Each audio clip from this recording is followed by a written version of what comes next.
सभी को जोहार। आज हम सभी देखेंगे जेएसएससी सीजीएल 2023 पर आधारित एवं झारखंड प्रशिक्षित शिक्षक संयुक्त प्रतियोगिता पर आधारित होके क्षेत्रीय भाषा में जो पाठ्यक्रम दिया गया है, यानी कि जो सिलेबस दिया गया है, उनमें से एक अध्याय जो क्या का है, आज इम्पोर्टेंट अध्याय यानी कि लोकगीत हम सभी जो है करने वाले हैं। इस लोकगीत के अध्याय को जानने वाले हैं, हो के लोकगीत के अध्याय को। हम सभी जानते हैं भारत जो है विविधताओं का देश है। यहाँ भिन्न भिन्न जाति धर्म समुदाय वाले लोग सभी जो हैं मेल प्रेम से रहते हैं, आपसी भाईचारा बना कर रखते हैं। यहाँ पर विभिन्न भाषाएं, भिन्न भिन्न लोगों की रहन सहन भिन्न होती है। कोई मूर्ति की पूजा करता है तो कोई जो है क्या किसकी पूजा करता है, प्रकृति की पूजा करता है। भौगोलिक क्षेत्र के हिसाब से यहाँ प्रत्येक क्षेत्र में विभिन्न तरह के लोग रहते हैं। उनकी भाषा अलग है, उनकी जाति अलग है। कोई पत्थर में जो है आस्था रखता है तो कोई प्रकृति को ही सर्वव्यापी मानता है। इसी तरह हमारी विभिन्न जाति धर्म की तरह ही विभिन्न क्षेत्र में भिन्न भिन्न जो है लोकगीतों का चलन है। भिन्न धर्मों एवं जातियों की विभिन्न तरह के लोकगीत हम सभी को इसका जो है स्वरूप देखने मिलता है। इसका उद्भव यानी कि इसका लोकगीत का उद्भव अभी से नहीं हुआ है, यानी कि वर्तमान समय से नहीं, अपितु आदिम जमाने से जो है इस लोकगीत का चलन है। यानी कि अतीत समय से ही जो है लोकगीतों का चलन है। किसी भी लोकगीत का आदिम समय से ही जो है लोकगीतों का चलन है। चलिए आज हम सभी देखेंगे हो लोकगीत के बारे में जानेंगे। हो लोकगीत यानी कि लोकगीत का मतलब क्या होता है। सबसे पहले हम सभी जानें कि लोकगीत है क्या। जनमानस जब अपने भावों को किसी भी गीत या कविता के माध्यम से एक लयात्मक ढंग से स्वर के माधुर्य के साथ जो प्रस्तुत करता है, यानी कि जनमानस द्वारा किसी भी आम आदमी द्वारा जो है अपने भाव अपने विचारों को जो है एक गीत या फिर एक कविता के माध्यम से एक लयबद्ध तरीके से जो है प्रकट करता है या प्रस्तुत करता है, तो वे क्या कहलाते हैं, लोकगीत कहलाते हैं। लोकगीत हमारी संस्कृति के संवाहक है। विभिन्न संस्कृतियों के अनुसार, विभिन्न जातियों के अनुसार जो है विभिन्न तरह के जो है लोकगीतों का जो है गायन किया जाता है। अर्थात ये जो है संस्कृति के साथ चलने वाले हैं। संस्कृति के क्या है, साथ चलने वाले अर्थात संवाहक होते हैं। इन गीतों के माध्यम से वीरता, उमंग, हर्ष, मधुर, शांत, प्रेम, भक्ति या फिर विरह, श्रृंगार रस जैसे सभी रसों की रसानुभूति होती है। यानी कि सभी क्षेत्र में यदि आपने वीरता प्रदान की है, आपको जो है वीरता मिला है, तो आपके लिए जो है वीरता वाले जो है लोकगीत का गायन किया जाएगा। यदि आप प्रेम में हैं तो आप जो हैं आपके लिए प्रेम का गीतों का गायन किया जाएगा। यदि आप विवाह कर रहे हैं किन्हीं से, तो विवाह संबंधी लोकगीतों का जो है गायन किया जाएगा। लड़कियों की यानी कि स्त्रियों की खूबसूरती, उनके श्रृंगार की प्रशंसा लोकगीत के माध्यम से ही होती है। आगे देखते हैं, लोकगीत किसी व्यक्ति द्वारा रचित नहीं होती है, ना ही ये जनमानस की अज्ञात सृष्टि है। प्रश्न उठता है तब फिर ये गीत जो है कहाँ से आते हैं। इस संबंध में श्री देवेंद्र सत्यार्थी जो हैं सर्वश्रेष्ठ विद्वान और भाषाविद हैं, यानी कि भाषा के सर्वश्रेष्ठ ज्ञानी में से एक हैं देवेंद्र सत्यार्थी जी। उनका कहना है वे जो है विचार व्यक्त करते हुए उन्होंने लिखा है कि ये जो लोकगीत है ये कहाँ से आते हैं। स्मरण विस्मरण से, यानी स्मरण यानी कि ध्यान लगाकर याद करने से, या आंख मिचौनी से, कुछ अट्टहास से, कुछ उदास हृदय से। अट्टहास से तात्पर्य यानी कि जोर जोर से खिलखिलाकर हंसना, कुछ उदास या हताश हृदय से। कहाँ से आते हैं इतने गीत? वे अपने आप को जो है सवाल पूछते हैं, तर्क वितर्क करते हैं। जीवन के खेत में उगते हैं ये सब गीत, यानी कि जीवन में जितना भी, जब से हम जो जन्मे हैं, जब से हमारा जो है जन्म हुआ है और अब तक वर्तमान समय तक जो है जीवन भर जो है ये लोकगीत अपने जहन में पनपते रहते हैं, अपने मस्तिष्क में पनपते रहते हैं। उदास की घड़ी आती है तो हम उदास हृदय वाले, उदास भाव वाले जो है लोकगीत का स्मरण करते हैं। आगे है, कल्पना भी अपना काम करती है। क्या? कल्पना भी अपना काम करती है, यानी कि हम उस काल्पनिक दुनिया में चले जाते हैं लोकगीत के आने से, लोकगीत के होने से। रसवृत्ति का मतलब होता है मन। मन का रस और भावना भी जो है नृत्य का हिलोरा भी करती है। हिलोरा यानी कि तरंग का ऊपर नीचे होना, यानी लहर का ऊपर नीचे होना, यानी कि कभी हम सभी जो है ऊंचे स्वर में गाते हैं तो कभी नीचे स्वर में गाते हैं। यह जो है एक लयबद्ध तरीके से हम लोकगीत को गाते हैं। पर ये सब खाद हैं, ये सब जो है खाद हैं, यानी कि हमारे भावी जीवन के लिए, हम सभी मानवों का भावी जीवन के लिए जो है यह एक तरह से देखा जाए तो खाद का काम करती है। चाहे दुख हो, चाहे दुख तकलीफ हो, या फिर कठिनाई हो, या फिर वीरता संघर्ष, या फिर हर्ष उल्लास का घड़ी हो, या फिर किसी का विवाह हो, या फिर किसी का जन्म हो, हम सभी जो है लोकगीत का हम सभी इस पावन मौके पर जो है गायन करते हैं। पावन मौके पर जो है इस गीत को गाते हैं। जीवन के सुख, आगे है, जीवन के सुख, जीवन के दुख, ये है लोकगीत का बीज। यानी कि जब जीवन में सुखी आता है, हमारा जो जीवन है उसमें सुखी का माहौल आता है, सुखी का परिवेश आता है हमारे जीवन में, तो हम सुखदायक गाना गाते हैं। और जीवन के जब दुख की घड़ी आती है तो अपने हृदय को झकझोर कर, अपने हृदय की आवाज़ सुनकर जो है हम दुखी भरे, यानी कि दुख भरे जो है गीत सुनते हैं, लोकगीत का गायन करते हैं, या फिर हम श्रोता बन जाते हैं या सुनते हैं। लोकगीत के बीज हैं ये, जीवन के सुख और दुख। चलिए आगे देखते हैं। लोकगीत जो है लोकगीत लोकजन द्वारा विशेष परिस्थिति, यानी कि विशेष परिस्थिति, यानी कि किसी भी स्थिति में, किसी भी विशेष स्थिति में, स्थल, कर्म तथा संस्कार के समय हुई अनुभूतियों की लयपूर्ण सामूहिक अभिव्यक्ति। किसी भी तरह के संस्कार, चाहे विवाह संस्कार हो, चाहे जन्म का संस्कार हो, चाहे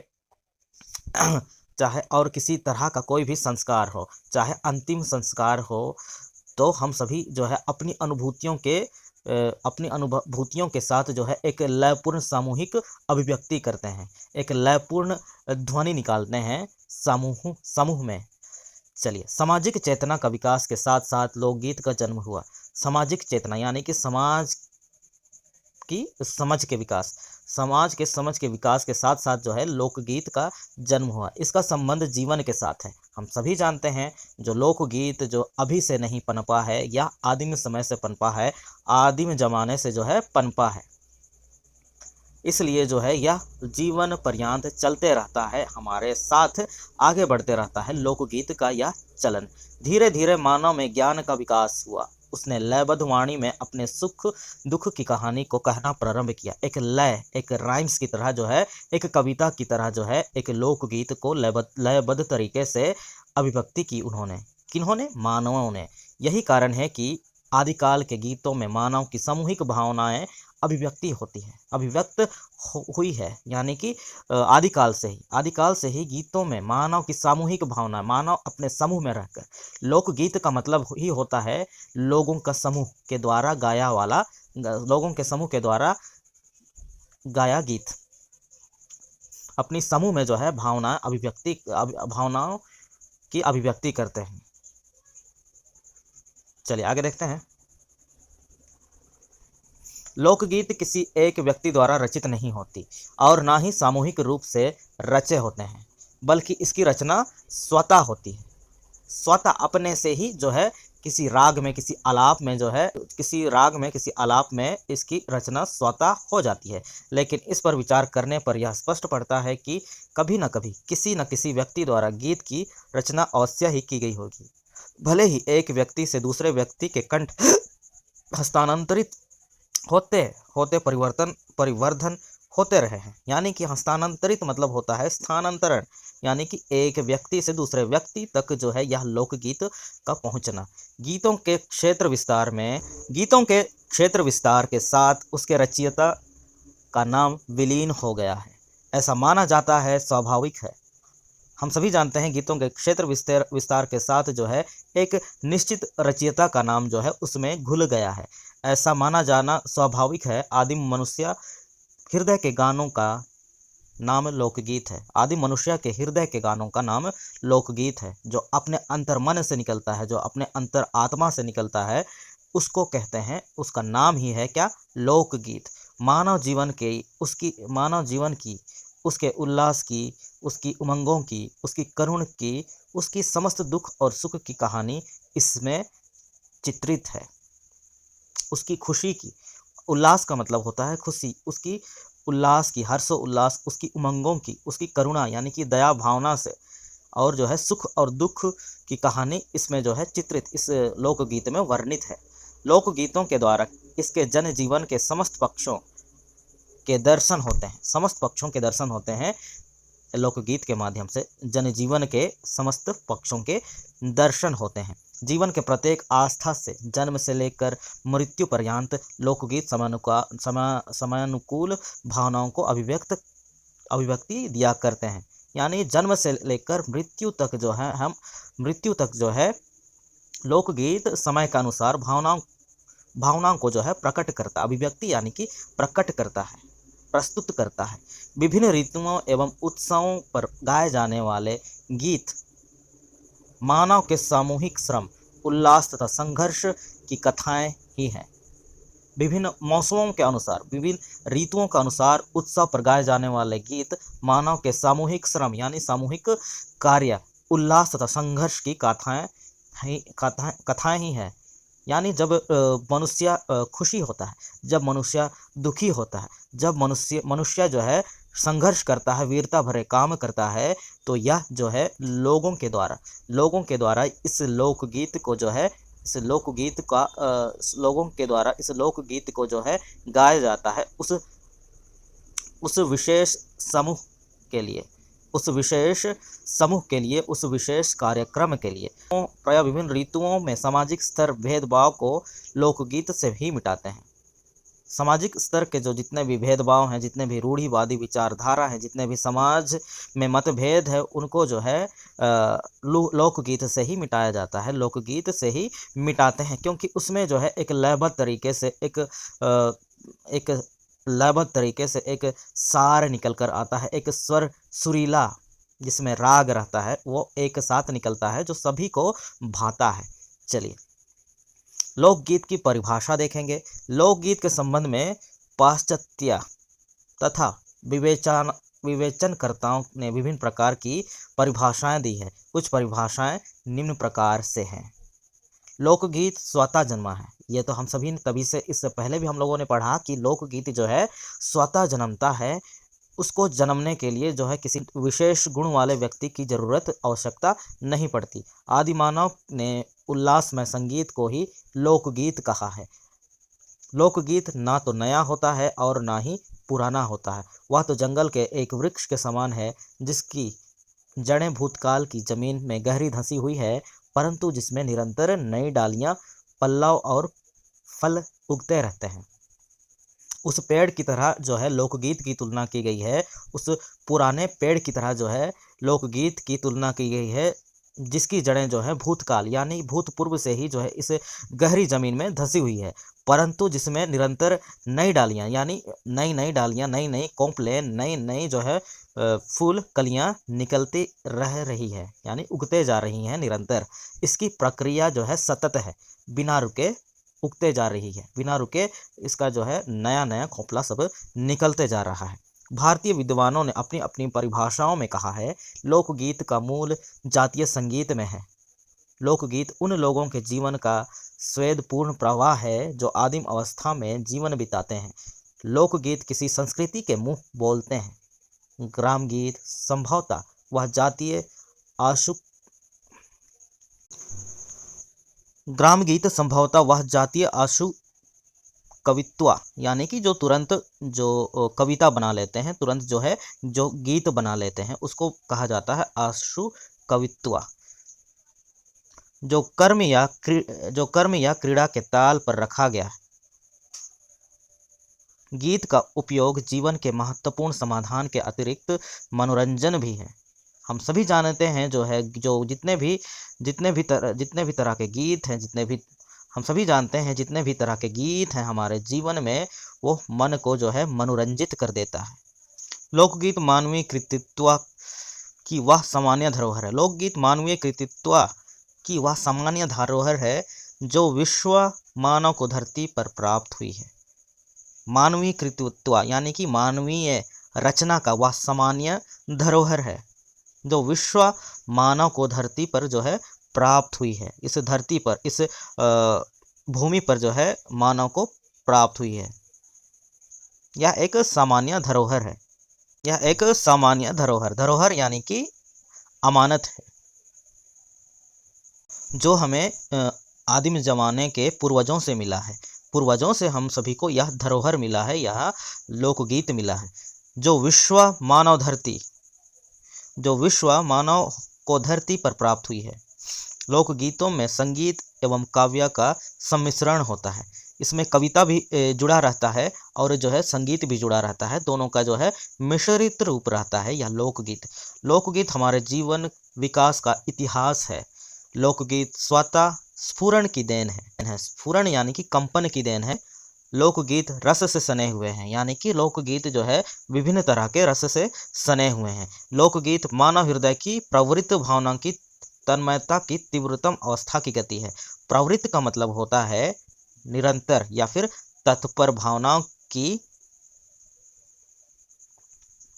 तन्मयता की तीव्रतम अवस्था की गति है, यानी कि एकाग्रता। तन्मयता का मतलब क्या होता है? एकाग्रता की जो है तीव्रतम अवस्था, यानी कि सबसे गतिशील अवस्था है, जो स्वर या ताल को प्रधान तान देकर लय या धुन का प्रधान होते हैं।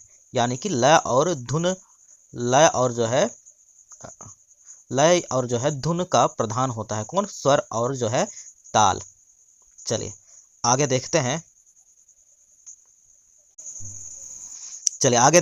डॉक्टर कृष्णदेव उपाध्याय के अनुसार ग्राम गीत यानी कि गांव के गीत और जो है लोकगीत भिन्न भिन्न हैं। उनके अनुसार बैलेड गीत लोकगीत हैं और फोक सॉन्ग ग्राम गीत है। उनका कहना है कि ग्राम गीत से मेरा आशय उन गीतों से है जो गेय है। लोकगीत वे होते हैं जहां प्रबंधात्मक है और इसमें कथा की प्रधानता होती है। ग्राम गीत जो है, गांव का जो गीत है, वह प्रकृति के उद्गार हैं। चलिए आगे देखते हैं लोकगीतों का जो है वर्गीकरण। लोकगीतों में भी विभिन्न बोलियां बोली जाती है, विभिन्न तरह की जो है बोलियां बोली जाती है। विषयों का समावेश होता है, यानी कि सभी तरह के विषयों का एक में समावेशन होता है। लोकगीतों में मानवीय भावों, विचारों एवं परिस्थितियों की समानता दिखाई पड़ती है। भाषी क्षेत्र के लोक साहित्य में से अनेक संकेत जो है प्राप्त होते हैं। भाषी क्षेत्र यानी कि भाषा के क्षेत्र में जो है लोक साहित्य के ऐसे ही अनेक संकेत, ऐसे ही अनेक दर्शन प्राप्त होते हैं, जिनके माध्यम से उनका संबंध पुरानी संस्कृति से जोड़ सकते हैं। यानी कि पुरानी संस्कृति को नई संस्कृति में जोड़ना। लोकगीत धरती के गीत हैं, इसलिए धरती से अलग उनका अस्तित्व नहीं है। लोकगीतों में जीवन घटनाओं का समावेश होता है, यानी कि संपूर्ण जीवन के जितने भी घटना है उन सभी का जो है एक रस होता है, एक उसको उस रस को जो है लयबद्ध तरीके से प्रस्तुत किया जाता है, प्रकट किया जाता है। मानव जीवन की घटनाओं में जन्म, विवाह एवं मृत्यु तो प्रमुख है ही, साथ ही उल्लास के भी कई अंग हैं। अधिकांश लोकगीत इन्हीं विषयों से जो है क्या है, संबंध रखते हैं, यानी संबंधित हैं। लोकगीत का वर्गीकरण के संबंध में विद्वान में मतभेद है, यानी कि विभिन्न तरह के जो विद्वान हैं वो भिन्न भिन्न तरीके से जो है इस लोकगीत पर प्रकाश डाले हैं। विद्वानों ने अपने अपने ढंग से लोकगीतों का जो है वर्गीकरण किया है। इस संबंध में सत्यव्रत अवस्थी ने लिखा है कि लोक एक अविभाज्य संज्ञा है, अतः यथार्थ अर्थों में लोकगीत का वर्गीकरण नहीं किया जा सकता।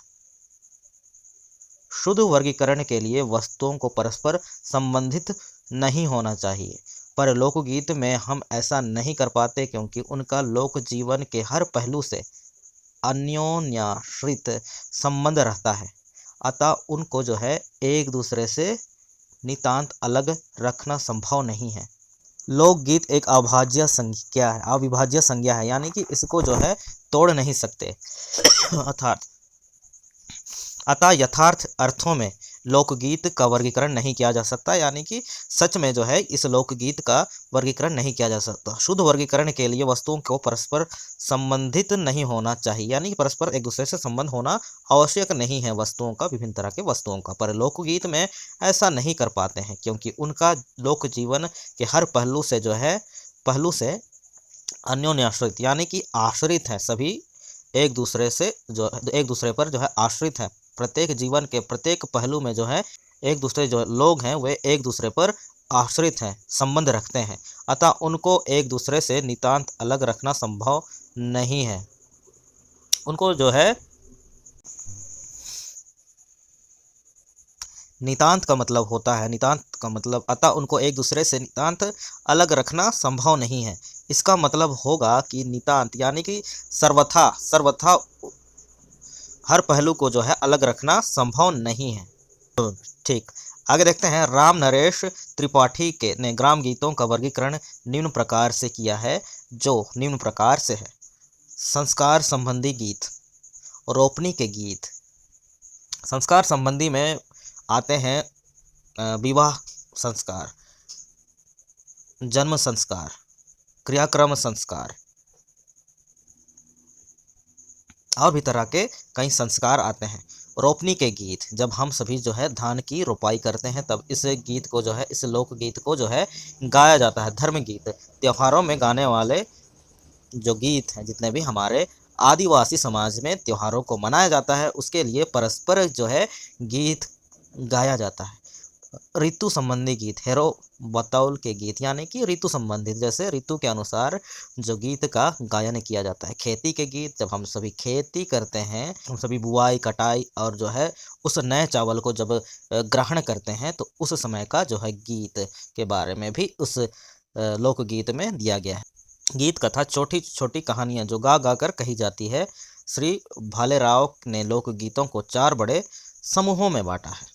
चलिए उनके समूहों को देखेंगे, किस प्रकार से जो है उन्होंने लोकगीतों को जो है किस प्रकार से बांटा है। संस्कार विषयक, यानी कि इसमें संस्कार में आएगा विवाह गीत, लड़का लड़की के हल्दी लेपन के गीत, लड़की के रोने के गीत, बारात के विदाई के गीत, वधू मूल्या के गीत यानी कि गौनों, भरनी या डाक के गीत। चलिए आगे देखते हैं। सेकंड है माहवारी गीत, यानी कि माघे पर्व का गीत। जितना भी समस्त गीत है माघे पर्व में, उनमें भी जो है इस लोकगीत का चलन है, इस लोकगीत को गाया जाता है। माघे पर्व में जो है कई चरण होते हैं, जैसे माघे पर्व, अनदर पर्व है सकम ओते इली गौ मारा गुरी पर्व, मरंग पर्व, माघे मरंग जतरा हर मगिया। ये सब जो होते हैं माघे पर्व के चरण होते हैं, यानी कि सबसे पहले जो हम सभी किसको मनाते हैं, अनदर पर्व को मनाते हैं, यानी कि सबसे पहला पूजा हम लोग अनदर करते हैं। अनदर पर्व यानी सबसे पहला जो पूजा होता है माघे पर्व में, उसको अनदर कहते हैं। चलिए आगे देखते हैं। उसके बाद सबसे लास्ट में क्या होता है, हर बगिया या हर मगिया। चलिए आगे देखते हैं। बागीत, बागीत में जो है जादूर के समय, गेना के समय, चंगुड़िया, खेमटा, गड़ुआ, बतौली इन समय में जो है गाया जाता है। हेरो पर्व, बतौली और जो है जमनवा पर्व में जो है इसका गायन किया जाता है। सामाजिक ऐतिहासिक, सिंगबोंगा के गीत समाज में गाया जाता है। पूजा पाठ के गीत यानी कि पूजा अर्चना, जब पूजा पाठ करते हैं, गुहारी करते हैं, विनती करते हैं सिंगबोंगा की, तब हम सभी जो है इस लोकगीत का गायन करते हैं। गणतंत्र दिवस के दिन दिशुम झंडी उदुबे तना, उस समय बिरसा मुंडा के गीत, बापूजी के गीत, मतलब सभी को संदर्भित करते हुए हम सभी जो है इस लोकगीत का जो है गायन करते हैं विविध विविध प्रकार से, यानी विविध प्रकार से भी हम गाते हैं। जैसे खेती की कहावतें को जो है लोकगीत में मिक्स किया जाता है, यानी मिश्रित किया जाता है। धान रोपनी के गीत, धान काटने के गीत, सिंगबोंगा के जो है गीत, इन सभी का जो है गायन किया जाता है विविध, यानी कि और भी विभिन्न प्रकार से जो है इस लोकगीत को गाया जाता है। जैसे खेती की कहावतें, धान की रोपनी के गीत, धान काटने के गीत, सिंगबोंगा के गीत, यानी कि जब हम सभी सिंगबोंगा को याद करते हैं, सिंगबोंगा को जो है याद करते हैं, उसको स्मरण करते हैं, तो उस समय जो है इस गीत को गाते हैं ताकि हम सभी जो है अपने अपने क्षेत्रों में सुखपूर्वक बिना किसी दुविधा के शांतिपूर्ण ढंग से अपने क्षेत्र में निवास कर सके।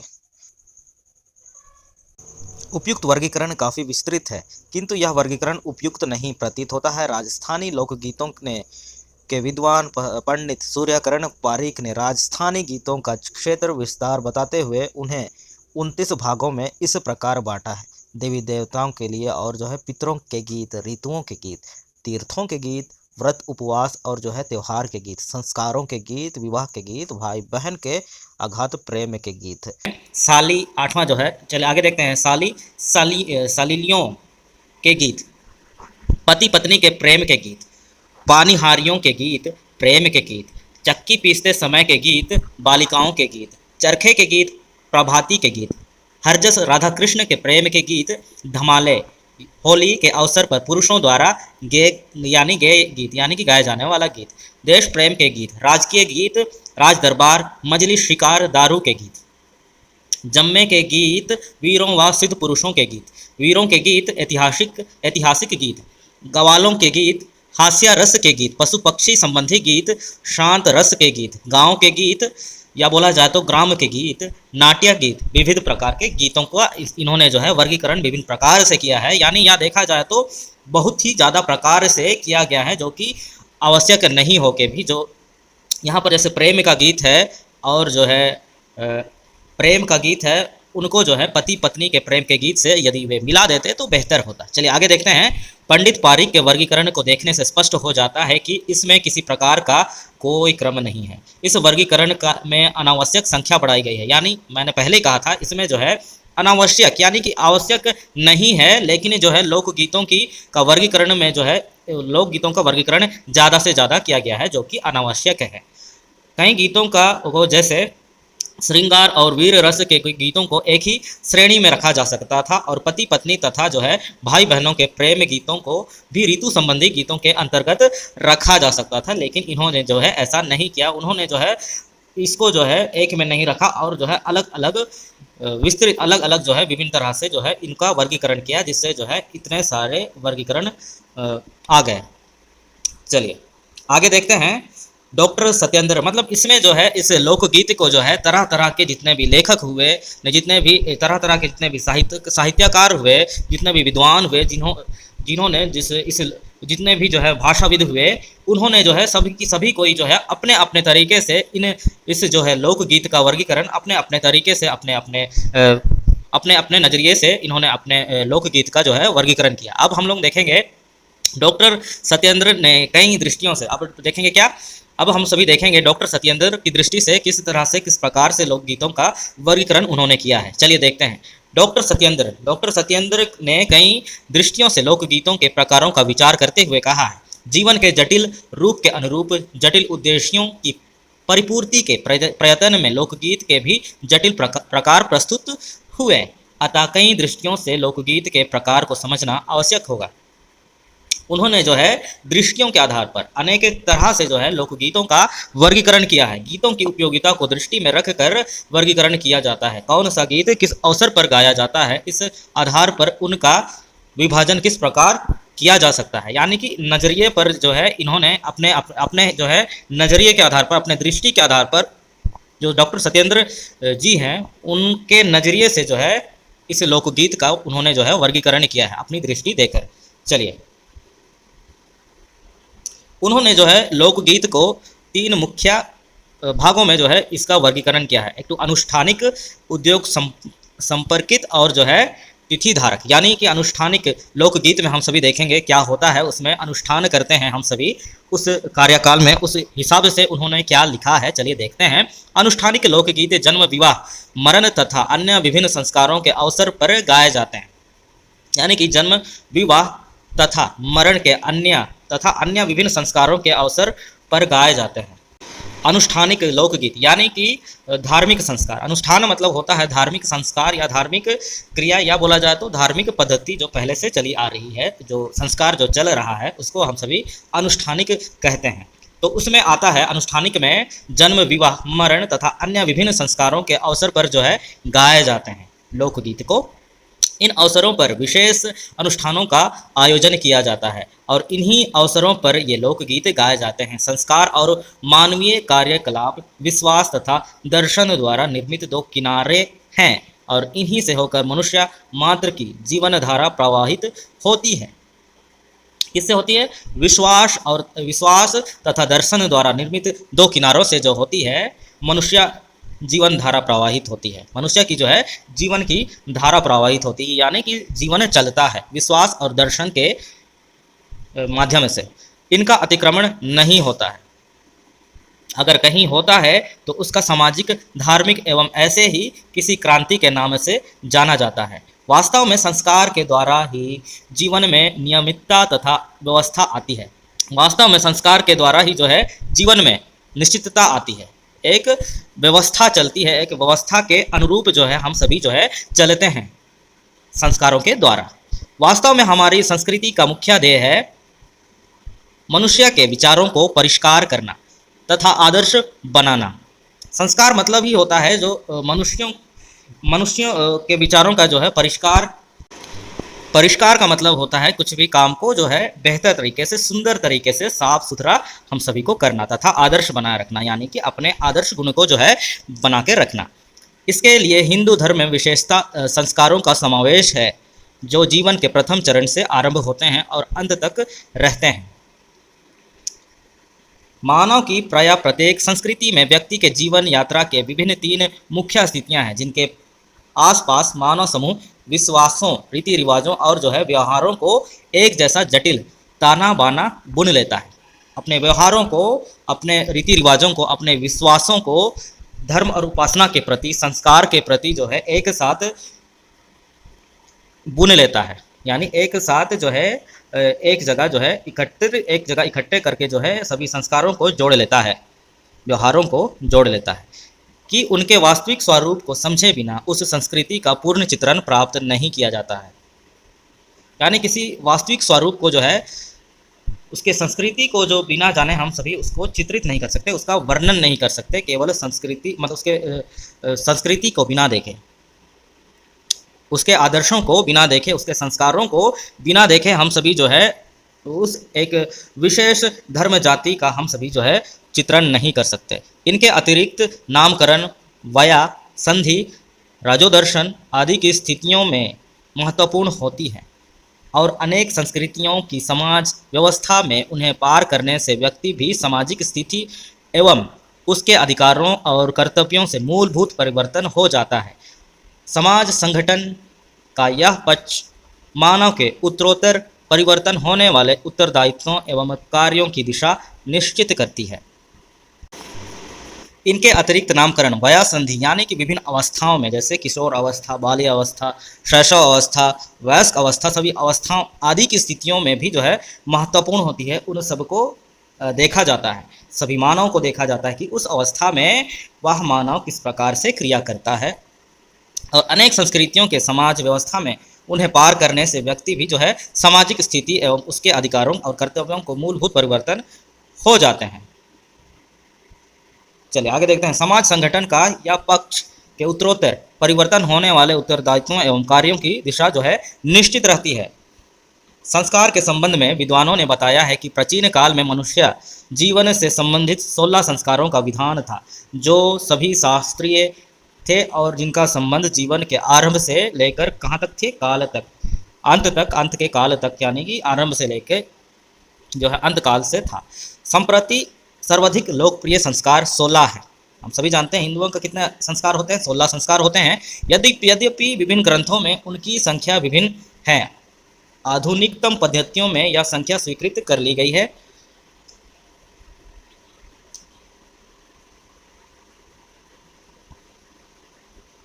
चलिए इनके द्वारा लोकगीत के वर्गीकरण को देखेंगे। लोकगीत के वर्गीकरण को संस्कार, विषयक, तिथि, वारक, अन्य गीत में मतलब वर्गीकृत किया गया है। संस्कार को और 3 भागों में विभक्त किया गया है। जन्म के गीत, विवाह के गीत और मृत्यु के गीत में 3 वर्गों में जो है संस्कार को जो है संस्कार के गीत को जो है बांटा गया है। अब यदि हम तिथि वारक का बात करें, मतलब दिन के बारे में बात करें, तो 3 भागों में इसको भी विभक्त किया गया है।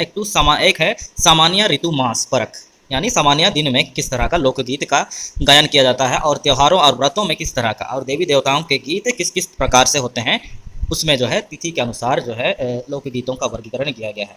अन्य गीत में आते हैं, जैसे अन्य गीत में डॉक्टर सत्येंद्र ने जो है अन्य गीत में जो है हेरो गीत और मनोरंजन के गीत को जो डाला है। इन्होंने किन्होंने डॉक्टर सत्येंद्र जी ने हेरो गीत में जो है बाग गीत, माघे पर्व गीत, धार्मिक गीत को इन्होंने डाला है इनके अनुसार, ना कि हो परंपरा के अनुसार, हो गीतों के अनुसार। लेकिन हेरो गीत में जो है इसमें बाग गीत को भी उन्होंने डाला है, माघे गीत को भी डाला है और धार्मिक गीत को भी उन्होंने जो है डाला है। सामान्य, ऋतु, मास में जो है हेरो पर्व के गीत और धान रोपनी के गीत आते हैं।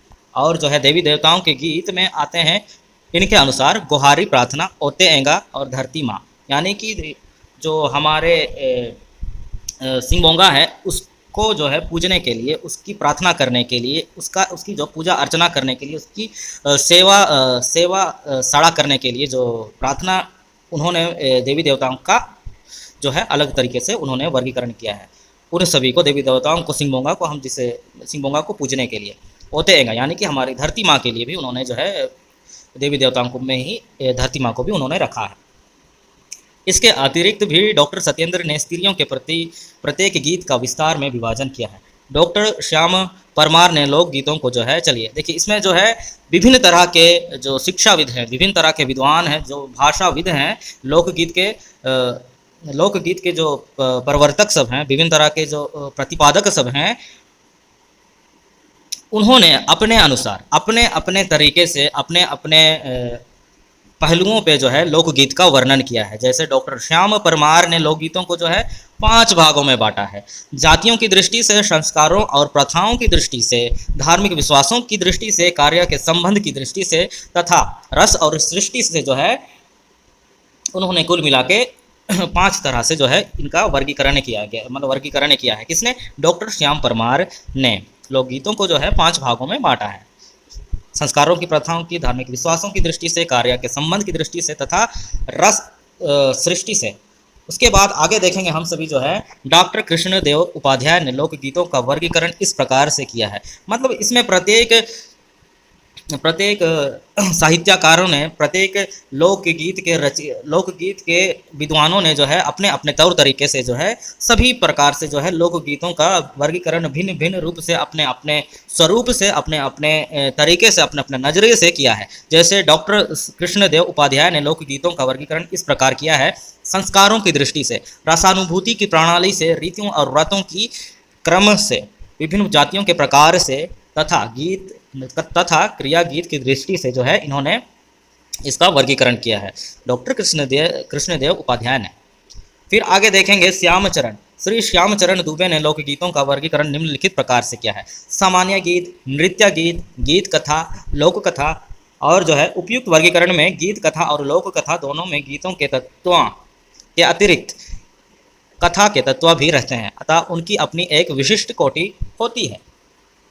लोकगीत का वर्गीकरण इन्होंने इस प्रकार से किया है। जैसे लोकगीत का वर्गीकरण उन्होंने जो है किस प्रकार से किया है, देखिए आगे। हो लोकगीत का वर्गीकरण हम इस प्रकार करते हैं। संस्कार संबंधी, संतान, जन्म, संतान या फिर जन्म के समय, संतान जन्म के समय हम सभी जो है लोकगीत का गायन करते हैं। विवाह, गौना, लियावन और जो है आदि। ऋतु संबंधी गीत में 12 मास जो होता है ऋतु का, उसमें हम सभी इसका गायन करते हैं। बा पर्व समय, हेरो पर्व के समय, माघे पर्व के समय आदि जो है हो लोकगीत में ये सभी आते हैं। और हम सभी जो है यह जो है 12 मास चलते रहता है हमारा लोकगीत। व्रत संबंधी गीत जो है, व्रत संबंधी यानी कि जितने भी व्रत हैं, जैसे कि माघे पर्व, बा पर्व, हेरो पर्व, सभी में जो है इसमें भी जो है लोकगीतों का जो है गायन निश्चित है। क्रिया संबंधी गीत यानी कि जब हम रोपनी करते हैं, जब हम कृषि करते हैं, जब हम कटनी करते हैं तथा अन्य क्रियाकलाप करते हैं, तब हम इस क्रिया संबंधी गीत का गायन करते हैं। विविध गीत यानी कि भजन, सिंगोंगा के गीत, गुहारी आदि, यानी कि सिंगोंगा की हम सभी पूजा अर्चना करते हैं, उसकी जो है सेवा साड़ा करते हैं, ताकि हम सभी जो है खुशहाली से अपना जीवन जो है व्यतीत कर सके। हो क्षेत्र में ये समस्त संस्कार तो प्रचलित नहीं है, फिर भी कुछ किसी न किसी रूप में अवश्य ही मिलते हैं। अलौकिक संस्कार का संबंध अनुष्ठानिक गीतों से है और इसके समस्त कार्य स्त्रियां लोकगीतों के द्वारा संपन्न करती है। ये गीत अपना मांगलिक महत्व रखते हैं। हो लोकगीतों में हमें शास्त्रीय संस्कारों का उल्लेख तो नहीं मिलता, किंतु जन्म और विवाह जैसे संस्कार अवश्य ही मिलते हैं। संस्कारों की दृष्टि से हम लोकगीतों को इस प्रकार विभक्त कर सकते हैं। ये हमें जो जन्म दस्तूर, विवाह दस्तूर के बारे में तो नहीं पढ़ना है, इसमें जो हम सभी को जन्म संस्कार के बारे में नहीं पढ़ना है, विवाह संस्कार के बारे में नहीं पढ़ना है, लेकिन ये जो है लोकगीतों का वर्गीकरण के रूप में हम सभी को देखना है या पढ़ना है। जैसे उसके बाद इसमें जो है ये लोकगीत जो है वो विभिन्न तरह के रचयिताओं द्वारा, विभिन्न तरह के रचनाकर्ताओं द्वारा जो है भिन्न भिन्न तरह से प्रदर्शित की गई है। विभिन्न तरह से जो है इसका हम सभी को दर्शन मिलता है। लोकगीतों का विभिन्न प्रकार से वर्गीकरण इन्होंने किया है। तो हम सभी को जो है सभी को पढ़ते हुए जाना है, लेकिन जो है जो हमारे सिलेबस में है, हमारे सिलेबस में क्या है, बाल गीत है, हमारे सिलेबस में क्या है, बाल गीत है, फिर विवाह गीत है, माघे पर्व के गीत हैं। इन सब के बारे में जो है हम सभी को पढ़ना है और किसी तरह का संस्कार के बारे में नहीं पढ़ना है। जन्म संस्कार, विवाह संस्कार, फिर अंतिम संस्कार के बारे में हम सभी को नहीं पढ़ना है। हम सभी को पढ़ना है बाल गीत, लोकगीतों में बाल गीत पढ़ना है, फिर जो है माघे गीत पढ़ना है, फिर हम सभी को क्या पढ़ना है, विवाह के गीत पढ़ना है। विवाह के लोकगीतों का जो है, लोकगीतों को हम सभी को देखना है। चलिए आगे देखते हैं, आगे क्या दिया गया है। आगे देखते हैं पंडित पारिक। यहाँ से पंडित पारिक के वर्गीकरण को देखने से स्पष्ट हो जाता है कि इसमें किसी भी प्रकार का क्रम नहीं। इस वर्गीकरण में अनावश्यक संख्या बढ़ाई गई है। कई गीतों को जैसा श्रृंगार और वीर रस के गीतों को एक ही श्रेणी में रखा जा सकता है। पति पत्नी तथा भाई बहन के प्रेम गीतों को भी ऋतु संबंधी गीतों के अंतर्गत रखा जा सकता है। चलिए अभी शुरू करते हैं हम सभी बाल गीत का राग यानी बाल गीत के बारे में हम सभी जानेंगे। बाल गीत में जो है हम सभी आदिवासी जो है, सरना धर्म के आदिवासी जो है वे सभी जो है सरजम के वृक्ष की यानी सखुआ के वृक्ष के फूलों की जो है पूजा किया करते हैं। तो बाल गीत में देखेंगे, चलिए शुरू करते हैं। हो हड़म होड़ो टाइन उआ रेना गा, करकोम नाइल बुगिन टाइना, बुढ़ी एरा टाइन उआ रेन ना गा, जाटी जोनो बुगिन टाइना, नलम गोनिजा बारेन, नलम गोनिजा बारेन, नलम गोनिजा हाथू जपारेन बारेन, नलम गोनिजा, नलम चलिना बारेन, नलम चलिना हाथू जपारेना बारेन, अलम चलिना, दा सासा गया मतम, दा सासा गया मेतम, दा सासा गया, अरे चनल दा मेतम, दा सासा गया, दा तू तुकुन गया मेतम, दा तुतुकुन गया, अरे चनल दा मेतम, दा तुतुकुन गया, का बुगिने मेतम, का बुगिन गया, कुचा कन बिंग होटा, का बुगिन गया, का बुगिन मेतम, का बुगिन गया, कुचा कन बिंग बिस्कल, का बुगिन गया है। अर्थात इसका हिंदी हो जाएगा, इस पद का, इस बा पर्व के इस गीत का बुजुर्ग जिस घर में रहते हैं वहाँ की खाट यानी कि वहाँ की खटिया और जो है हल ठीक ठाक रहते हैं। दादी माँ जिस घर में रहती है वहाँ चटाई और वह जो झाड़ू है वह ठीक रहता है। शादी मत दीजिएगा भैया, बरेंज मतलब होता है भैया या फिर भाई। शादी मत दीजिएगा, गांव के नज़दीक में शादी मत दीजिएगा। मत चलने दीजिएगा भैया, मत चलने दीजिएगा, गांव के नज़दीक में मत चलने दीजिएगा। इसमें जो है इस पद के माध्यम से जो है एक बहन अपने भाई को कहती है कि जो मेरी शादी होगी वह जो है घर बगल से मत करिएगा, यानी कि गांव से मत करिएगा, जो गांव के नज़दीक से जो है शादी नहीं करने के लिए उसकी जो है बहन कहती है उनके भैया को, गांव के नज़दीक में मत चलने दीजिएगा। बोलती है पानी ठंडा ही है, पानी ठंडा ही है, दूसरे का छीटा हुआ पानी ठंडा ही है। पानी ठंडा है, पानी ठंडा है, दूसरे का छीटा हुआ पानी ठंडा है। ठीक नहीं है, ठीक नहीं है, सोए हुए सांप को छेड़ना ठीक नहीं है।